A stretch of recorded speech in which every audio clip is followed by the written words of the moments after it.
Ranger Suarez has been one of the best pitchers in Major League Baseball to start 2024, while also being one of the worst pitchers in Major League Baseball. What?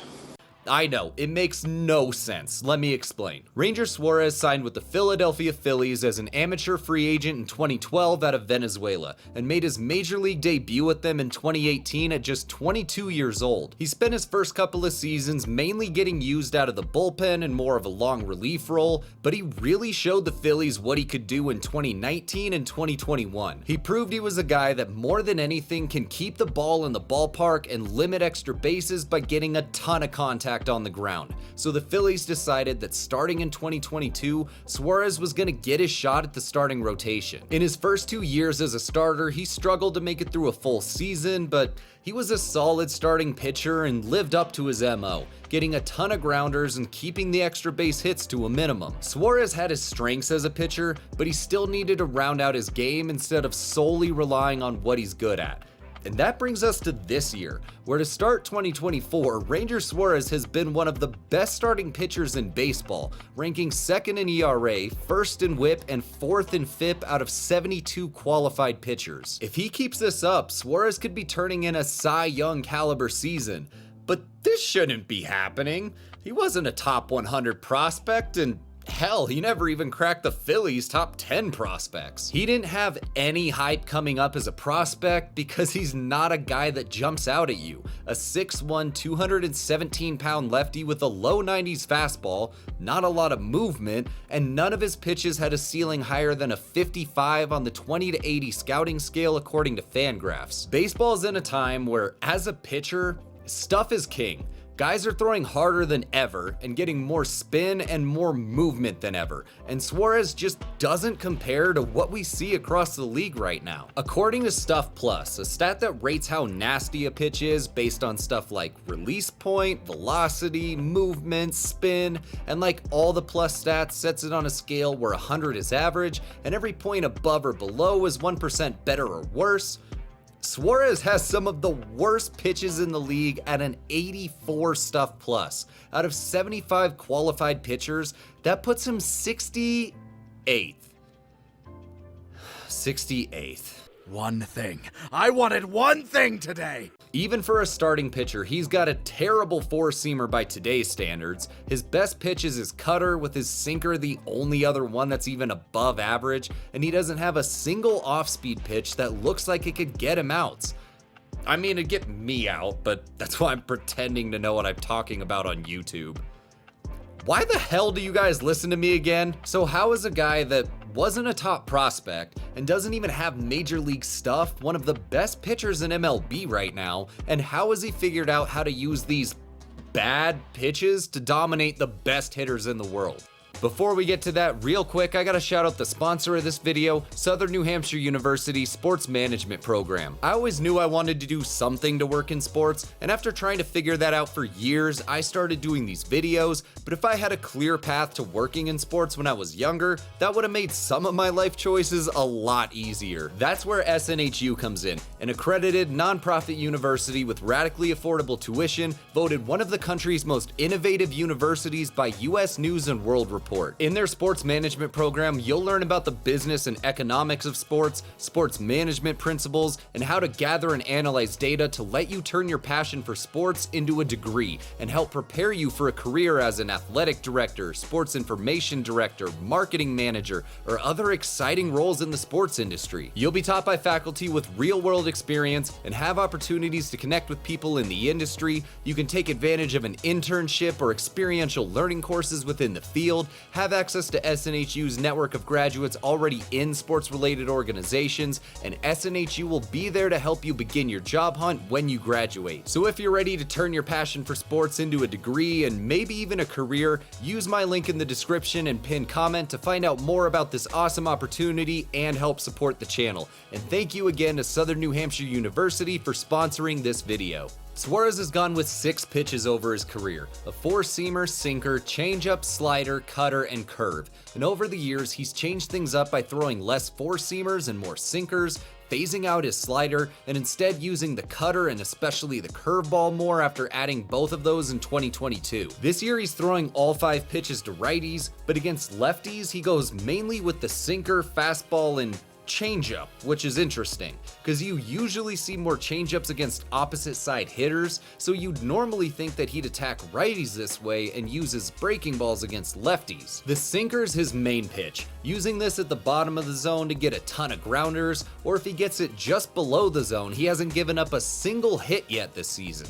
overall giving up just a 209 average on the pitch. He's also got that four-seamer that he's been moving around more this year instead of mainly using it up out of the zone like he did last year. He only averages about 92 miles an hour on that, but so far he's kept the batting average on it under 200 by getting a lot more contact on the ground this year. And then he pairs both of these fastballs really well with that changeup, which, like I said, he's mainly used against lefties as his out pitch. He tunnels it down with the sinker, but he has it keep dropping out of the zone to get guys swinging over the top of it. It's 9th in baseball out of 226 changeups with a 46% whiff rate this year. Then against righties, the curveball's been the out pitch. Just like the changeup, he's been throwing this below the zone over 55% of the time, also getting a good amount of whiffs at about 34%, which is 56th out of 159 curves this year. And finally, he runs that cutter in against righties. It's more of a pitch to keep guys honest more than anything,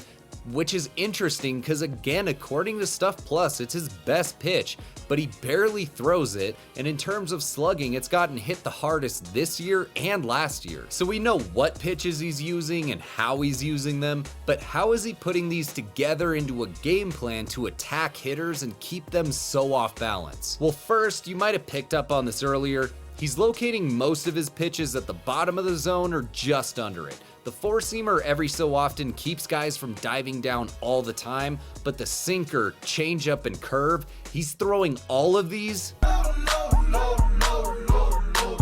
The game plan against righties is to, by the way, I'm not ashamed of that joke at all.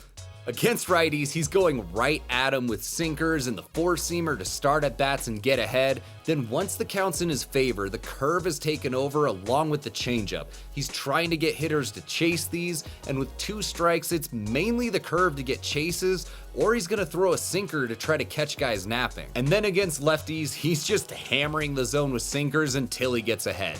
Then he's gonna start mixing in the changeup more and more to try to get some chases until he's got 2 strikes. Then he's throwing the change more than he's throwing the sinker, really trying to expand the zone at that point. His plan of attack isn't anything crazy or complicated, but he tunnels his pitches together and mixes things up so well that as a hitter, you don't know if you're gonna get a sinker that's gonna stay in the bottom of the zone, a change or a curve that's gonna go just below it, or that 92 mile an hour fastball can go right by you if you're waiting for it to drop and it just doesn't. This is tough enough to deal with as a hitter, but there's been one thing that Suarez keeps improving on that's made this game plan so effective, and that's been his command. Since he moved into the Phillies rotation in 2022, Suarez has gotten better at locating his pitches and getting that first pitch strike every year. And since he's been able to get ahead of more hitters and tunnel his pitches more consistently, hitters are going after his chase pitches and swinging right through them way more. If you show a hitter that you can throw strikes and get them more on the defensive, then you throw a different but similar looking pitch out of the same tunnel, that's when you get guys just guessing at the plate and looking stupid, because you have to be ready to hit those pitches if they're strikes, but you don't know if it's gonna stay in the zone or if it's just gonna keep dropping out of it. These guys are in a no-win situation at the plate. So many of these pitches look exactly the same, and they're in a tough location because basically everything you're gonna see is low and it's going down, down, down, down, down. Alright, I'll stop. So you're either gonna blast it into the ground if it stays in the zone, or you're gonna swing over the top of it when it drops even more than you thought. And that's the final secret to why Ranger Suarez has been so good. I've already said plenty that he doesn't have great pitches. They're not very fast, and they don't move a whole lot. but throwing slower actually plays into his strengths and makes his pitches better because of where his pitches move. Suarez doesn't really care about horizontal movement, especially with his sinker, change, and curve. His game is based on vertical movement. He's trying to make that thing drop. Drop it like it's hot. Drop it like it's hot. Drop it like it's hot. Okay, that one was terrible. Yeah, I'm done with those. But over his 3 years as a starter, he's added more and more drop on his sinker, changeup, and curveball, and having more vertical movement on these pitches is gonna get him more grounders and more whiffs when guys just swing right over the top because these pitches drop way more than they think they will. It's putting all of this together that's made him so much better to start 2024. He's getting ahead of guys early, locating and tunneling his pitches to get either weak grounders or swings and misses, and those pitches have way more drop on them, so they're even harder to square up or just get a piece of. Having all of this working together is what's made Suarez so dominant this year. He's always been a guy that gets weak contact on the ground, so he's never really been a pitcher that gives up homers, but now that he's getting ahead of more batters, getting more whiffs, and leaving them guessing as to what the hell is coming next, he's at a career high for strikeout rate, walk rate, and average allowed right now. He's really pitching up there and not just trying to force a bunch of ground balls anymore. There are a lot of pitchers in today's MLB that have nasty stuff, but there isn't a lot of guys that really pitch with it. Pitching is about so much more than just getting the highest velo and spin rates that you can. Because to get major league hitters out, like I have any fucking clue, you have to hit your spots, change speeds and locations, and sequence your pitches together so that you're keeping hitters off balanced and trying to guess what's coming next. It doesn't matter how good a pitch is. If you miss your spots with it and you let these guys see it too many times, major league hitters will make you pay for it. And Ranger Suarez shows us exactly why the art of pitching is so important. You don't have to throw the hardest or have wicked movement on your stuff. Suarez doesn't have either of those. But he's figured out how to make the most of his pitches and what he does well so that he can turn himself into one of the best pitchers in baseball right now. He's been a breath of fresh air for me compared to so many of these guys that are up there just chucking it and hoping for the best. But let me know what you guys think about all this. What do you think about Ranger Suarez? Why has he been so good so far? And what really makes a good pitcher in today's MLB? If you enjoyed the video, make sure you like and subscribe so you can see more videos from us. And for more baseball content like this, check out the video on your screen next. Thank you guys so much for watching and supporting the channel. I appreciate the hell out of all of you. Hope you have a good one. Later.